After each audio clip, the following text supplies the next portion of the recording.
Halo semuanya, kenalin nama aku Sylvie Nur Hamidah. Aku dari program studi Pendidikan Agama Islam Fakultas Agama Islam semester 5.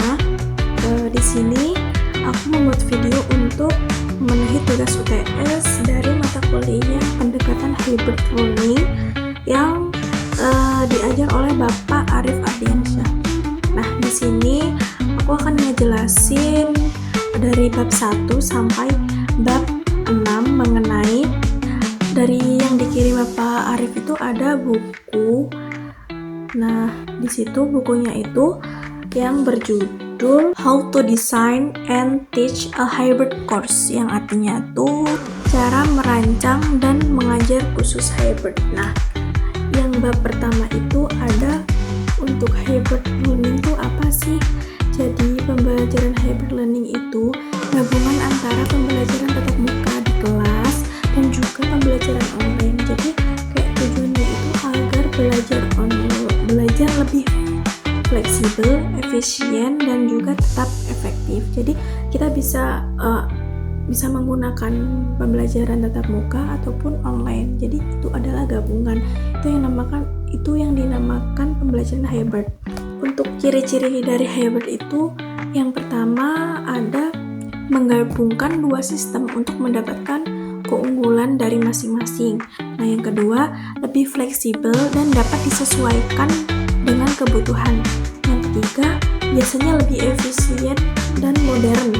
Modern itu kayak udah zamannya gitu ya. Terus yang keempat, memberikan pilihan lebih luas untuk bagi penggunanya. Jadi itu hybrid itu konsepnya menggabungkan dua metode, sistem atau teknologi berbeda untuk menciptakan solusi yang lebih baik dan efisien. Untuk bab keduanya itu ada the theoretical application atau juga bisa disebut dengan aplikasi teoretis. Nah, untuk aplikasi teoritis ini adalah dalam konteks pembelajaran dalam hybrid, aplikasi teoritis itu menerapkan teori-teori pembelajaran, strategi pembelajaran, dan prinsip desain struksional ke dalam praktik yang saat merancang serta melaksanakan kelas yang menggabungkan pembelajaran tatap muka dan juga online.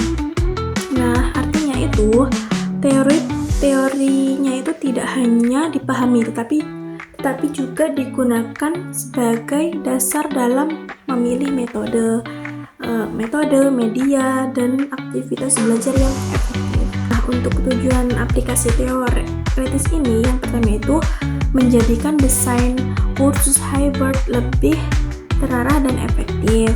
Terus yang kedua itu memastikan teori pembelajaran mendukung pengalaman belajar yang efisien. Yang ketiga itu membantu aktivitas online dan offline saling melengkapi. Terus yang terakhir meningkatkan kualitas interaksi dan capaian belajar siswa. Nah, untuk contoh dari aplikasi teoritis ini ada beberapa. Yang pertama itu ada teori konstruktivisme. Nah, apa sih teori konstruktivisme itu?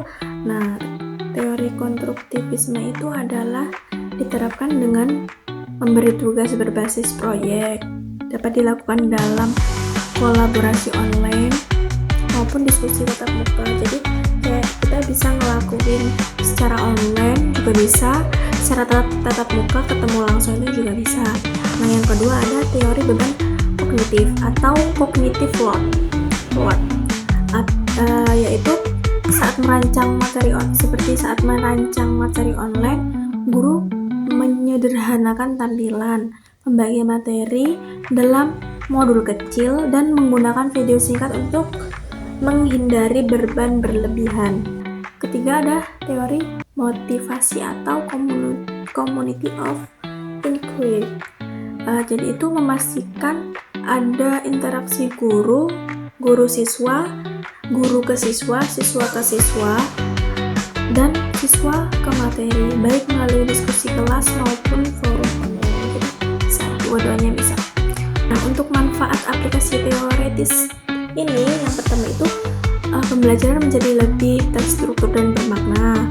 Terus yang kedua, guru dapat memilih aktivitas yang tepat berdasarkan teori, bukan sekedar coba-coba. Yang ketiga, meningkatkan efektivitas belajar online dan tatap muka. Yang terakhir, mempermudah guru melakukan evaluasi proses dan hasil belajarnya.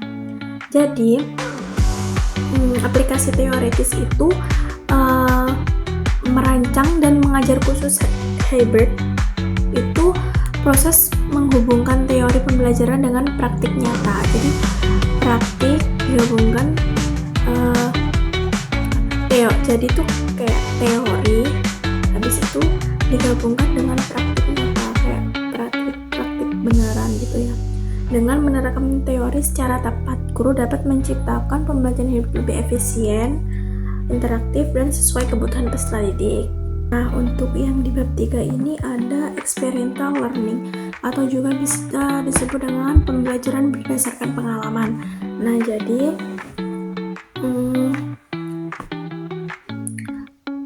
pembelajaran berdasarkan pengalaman itu pengalaman atau pendekatan di mana peserta didik belajar melalui pengalaman langsung. Jadi kayak peserta didiknya itu belajar dari pengalaman langsung, bukan hanya menerima penjelasan teori. Jadi tidak hanya mendapatkan penjelasan teori, tetapi juga pendidik juga mendapatkan pengalaman langsung, kayak praktik seperti itu. Peserta didik melakukan kegiatan refleksikan pengalaman lalu menghubungkan dengan konsep pembelajaran. Dalam pengalaman ini itu dapat terjadi baik secara tatap muka maupun secara online. Jadi kayak sama halnya seperti hybrid ya. Jadi dua-duanya bisa. Nah, untuk prinsip utama pembelajaran berdasarkan pengalaman ini ada pengalaman konkret, refleksi, konseptualisasi, dan juga yang terakhir itu ada eksperimen aktif. Nah, untuk pengalaman konkret ini peserta didik melakukan aktivitas seperti praktik, simulasi, proyek, atau observasi. Nah, untuk refleksinya, setelah melakukan kegiatan, peserta didik menuliskan atau mendiskusikan apa yang mereka alami. Jadi kayak apa aja yang udah mereka lakukan, lalu peserta didik menulisnya. Ketiga itu ada konseptualisasi. Nah, konseptualisasi itu siswa menghubungkan pengalaman dengan teori yang dipelajari. Jadi pengalaman mereka itu dihubungkan dengan teori-teori yang telah dipelajari. Yang keempat, eksperimen aktif. Peserta didik mencoba menerapkan teori baru dalam situasi yang berbeda. Nah, untuk aplikasi pembelajaran berdasarkan pengalaman itu ada aktivitas tatap muka, aktivitas online, dan juga kombinasi atau juga bisa disebut dengan hybrid. Untuk pemanfaatan pembelajaran berdasarkan pengalaman, yang pertama itu ada pembuatan pembelajaran lebih bermakna dan kontekstual. Yang kedua, mendorong partisipasi aktif dan kreativitas siswa. Yang ketiga, mengembangkan kemampuan berpikir kritis dan pemecahan masalah. Yang keempat, menghubungkan teori dengan kehidupan nyata. Yang terakhir, meningkatkan motivasi dan rasa memiliki terhadap proses belajar. Nah, untuk bab 4 itu materinya planning your hybrid course. Nah, atau juga bisa disebut dengan merancang khusus hybrid. Nah, pengertian dari merancang khusus hybrid itu menyusun desain pembelajaran yang menggabungkan tatap muka dan pembelajaran online secara seimbang, terstruktur, dan saling melengkapi. Perencanaan ini memastikan bahwa kedua metode belajar bekerja sama untuk mencapai tujuan pembelajaran secara efektif. Komponen utama dari perancang kursus hybrid ini, yang pertama ada menentukan tujuan pembelajaran. Guru harus menetapkan capaian pembelajaran atau CP. dan kompetensi yang ingin dicapai siswa. Tujuan yang jelas membantu menentukan jenis aktivitas yang paling tepat dilakukan secara online maupun tatap muka. Nah, yang kedua ada memilih metode hybrid. Setiap kursus dapat menggunakan model hybrid yang berbeda, misalnya rotasi atau belajar bergantian antara kelas dan online. Jadi kayak contoh gitu, kayak seminggu kita di kelas, terus minggu kita melaksanakan online, seperti itu. Terus yang kedua ada flipper classroom, yaitu belajar materi online dulu atau lalu diskusi di kelas. Jadi kayak kita pertama melakukan kelas online, setelah kita memaparkan materi secara online, lalu pertemuan selanjutnya kita melakukan diskusi dari materi yang udah kita diskusikan secara online tadi. Yang terakhir, flag model atau sebagai besar online, tatap muka sebagai pendukung. Jadi kayak lebih dominan ke online daripada ke tatap muka. Jadi kayak tatap mukanya itu cuma pendukung aja, kayak penguat gitu.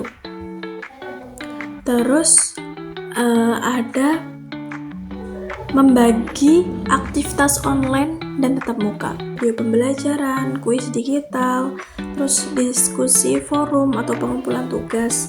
Nah, yang untuk tatap muka itu bisa praktik, diskusi pengalaman, kegiatan kolaboratif, dan juga penelitian langsung, kayak terjun langsung ke lapangan gitu. Terus ada menyusun alur dan jadwal pembelajaran. Yang pertama itu kayak kapan siswa belajar online itu harus ditentukan. Terus kapan pertemuan kelas berlangsung, apa tugas dan aktivitas setiap sesinya, terus bagaimana evaluasinya, seperti itu. Terus ada menyiapkan media dan teknologi. Guru memilih platform pendukung seperti LMS atau Google Classroom atau model aplikasi interaktif, video atau modul digital. Media harus mudah digunakan dan mendukung secara efektif. Terus yang terakhir ada menentukan metode penelitian. Jadi kayak penelitian dalam kursus hybrid ini seperti kuis online, tugas proyek, portofolio digital, dan juga presentasi tatap muka, terus dan juga refleksi online gitu. Nah, untuk di bab 5 ini kita membahas discussion as a way of learning in a hybrid course, atau juga bisa disebut dengan diskusi dalam kursus hybrid. Itu apa sih pengertiannya? Jadi itu pengertiannya kayak strategi pembelajaran yang memadukan percakapan tatap muka dan juga diskusi online untuk mendorong siswa berinteraksi, bertukar ide, dan membangun pemahaman secara kolaboratif. Diskusi bukan hanya aktivitas berbicara, tapi sarana untuk mengkonstruksi pengetahuan secara aktif. Terus yang kedua ada peran diskusi. Nah, peran diskusi ini ada 4. Yang pertama, menghubungkan teori dengan pengalaman nyata. Yang kedua, mengembangkan pemikiran kritis melalui pertanyaan, klarifikasi, dan debat sehat. Yang ketiga, memperkuat pemahaman materi melalui interaksi sosial. Dan yang terakhir, memberikan ruang kepada semua siswa untuk berpartisipasi, baik yang aktif di kelas maupun yang lebih nyaman menulis dalam forum online. Terus di sini ada bentuk-bentuk diskusi. Yang pertama ada diskusi tatap muka, yang kedua ada diskusi online, yang ketiga ada diskusi terpadu atau hybrid. Kayak terpadu itu hybrid, jadi keduanya bisa gitu ya. Terus manfaat dari diskusi itu tadi itu yang pertama ada membantu siswa memahami materi lebih mendalam melalui interaksi. Terus yang kedua, memberi kesempatan bagi setiap siswa untuk menyampaikan ide sesuai kenyamanan. Terus yang ketiga, meningkatkan keterampilan komunikasi, kolaborasi, dan berpikir kritis. Yang keempat, menciptakan lingkungan belajar yang aktif, dinamis, dan juga reflektif. Terus yang terakhir menggabungkan kelebihan diskusi langsung dan online dengan untuk hasil yang maksimal. Jadi kesimpulannya itu, diskusi adalah suatu metode belajar paling efektif dalam kursus hybrid karena mengaktifkan interaksi, pemikiran kritis, dan kolaboratif. Dengan menggabungkan diskusi tatap muka dan online secara seimbang, guru dapat menciptakan pembelajaran yang lebih kaya, inklusif, dan bermakna bagi peserta didiknya. Nah, selanjutnya ada bab 6. Di sini bab 6 itu membahas providing and soliciting student feedback, atau juga bisa disebut dengan menyediakan dan meminta masukan siswa. Jadi itu masukan itu juga bisa disebut dengan feedback ya. Jadi kayak informasi yang diberikan guru kepada siswa atau siswa kepada guru untuk membantu memperbaiki proses dan hasil belajar siswa. Masukan dapat diberikan secara tatap muka ataupun juga bisa dengan online, terus atau keduanya juga bisa, sehingga lebih fleksibel dan tepat waktu. Minta masukan dari siswa juga penting agar guru dapat mengetahui kebutuhan, kesulitan, dan harapan mereka selama mengikuti kursus hybrid ini. Terus pentingnya memberi masukan. Yang pertama itu membantu siswa memahami kekuatan dan kelemahan mereka. Yang kedua, memperbaiki kualitas tugas dan pemahaman materi. Yang ketiga, meningkatkan motivasi belajar. Yang keempat, menjadi pedoman bagi siswa untuk memperbaiki proses belajar berikutnya. Dan yang terakhir, menciptakan komunikasi dua arah atau guru dan siswa. Terus bentuk memberi masukan dalam pembelajaran hybrid itu ada dua. Yang pertama ada masukan tatap muka, dan yang kedua itu masukan online. Nah, manfaat dari masukan itu sendiri, yang pertama ada proses belajar menjadi lebih profesional dan adaptif. Yang kedua, siswa merasa didampingi walaupun belajar secara online. Yang ketiga, materi dan metode dapat dievaluasi berdasarkan kebutuhan siswa. Dan yang terakhir, meningkatkan hubungan guru siswa dan kualitas interaktif. Jadi kayak menyediakan dan meminta masukan merupakan bagian penting dari pembelajaran hybrid. Dengan masukan yang jelas, cepat, dan membangun serta keterlibatan siswa dalam memberi umpan balik, pembelajaran hybrid dapat berjalan lebih efektif, relevan, dan sesuai dengan kebutuhan peserta didiknya.